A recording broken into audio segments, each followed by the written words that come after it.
El llenguatge artístic és fonamental per a la nostra escola, per a l'Escola Les Carolines.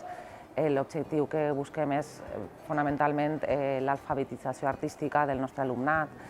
A més, volem que ho vegin com una eixida laboral més i, evidentment, l'art proporciona una sensibilitat que altres àmbits no ho fan.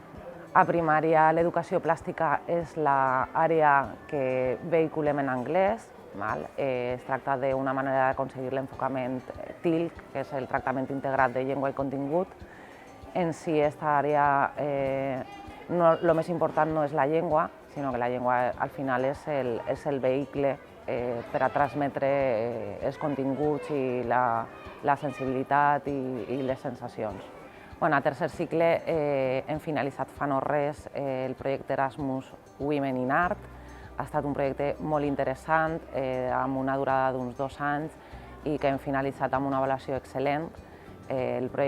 L'objectiu del projecte ha estat fer visibles les dones en l'art que han tingut un protagonisme en vida elevat, però que després ha sigut una part invisible en la història d'aquesta disciplina.